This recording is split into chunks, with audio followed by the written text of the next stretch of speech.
Kale twagala nnyo okuwengera okubalamusa abali ku BBS Terefayina kubanga mmanyi tuli butereevu ebbugu mu buli kaseera ligenda lyeyongera mu kugula emijoozi gy'emisinde gy'amazaalibwa ga Ssaabasajja Kabaka. Jjukira kino kyanjawulo kubanga Ssaabasajja omwaka guno aweze emyaka 7. So abantu ab'enjawulo bakyettanira okugula emijoozi bajja wano ku masengere tubasanga gye bali olw'okusobola okukola enteekateeka ennungi. N'olunaku lwaleero abayizi wamu n'abakulembera University ya International University of East Africa tebalutumidde mwana naye bazambalidde ku mugongo ne badduka wano ku masengere ku mbuga enkulu y'Obwakabaka okugula emijoozi era baguze egiwera. Emirala mingi iri mu box tulagiwa wano naye ng'egiri wano gye gikiikirira emingi gye baguze. Era nja kusaba ssentebe w'enteekateeka eno Enjo Namboozi onkwasa emijoozi ngikwase mwami Gerald Sali. Mwami Gerald Sali, twagala ssebo okubeebaza olw'okukwata mu ndyanga ne musonda ssente ne musobola okujja okudduukirira enteekateeka y'Obwakabaka eno ey'okulwanyisa obulwadde bwa mukenenya abamaami nga ffe basaale. Ssebo mwebale nnyo, mwebalire ddala era obatwebaliza era nkubiriza abali eyo nti mutwale abaana ku International University of East Africa basome.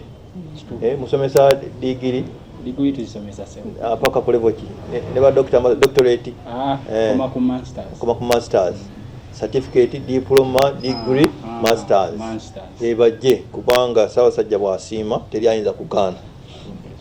Mwami Sali olina kyogala ogamba ensi kuba tuli butereevu ku TV ya Ssaabasajja. Emijoozi gyo giigyo sente zo gw'omanyi. Kyenyinza okugamba abantu abali abalabi ba BBS Terefayina n'abo abaagaliza Buganda ebirungi banange ng'omukulu muwulidde emisinde wasigadde ennaku ntono nnyo. Mbakunga mwenna abali eyo mujje tugule emijoozi tube nga twetaba misinde gino okubanga tuwagira eri Obuganda era tugezeeko wamu n'okubanga tuteekako ettaffaali mu kulwanyisa mukenenya. Abavubuka mwenna abali eyo mbakunga mujje tugule emijoozi twetabe emisinde gino. Amiina, mwebale nnyo. Bano twanjulidde oli mwami Alex Katende birigwa akulira bakitunzi ono Enjo Namboozi yakulira akakiiko kaffe akatunda emijoozi. Aliwo Terefayina omulala Alakoti Christine Mujuni naye ali mu kyonge ky'abakitunzi. Mwebale kuyita ne Nalulungi waki Miss International University of East Africa 2024-2025 ekisanja kiggwako ddi next year. Kati webale kuyonyigira mu nteekateeka eno. Katukize program endala zigende maaso naye nkujukize ennaku ebula 5 emisinde gya ku Sande eno mu Lubiri Emmengo. Ssaabasajja asiimye okugisimbula ku ssaawa emu zennyini. Osobola okugula omujoozi yonna gy'oli n'oddukira gy'oli kasoba ng'oguguze toddukira mu mukadde kubanga emipya gya njawulo. Awangaale nnyo Ssaabasajja tunaddamu nate nga tuzzeemu. Ani Nalungi ndi kale waayo kagambo kamu n'omukulu omumpereya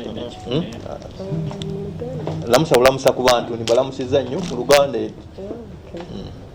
Balamusiza nnyo, tweyanziza. We are grateful to be here.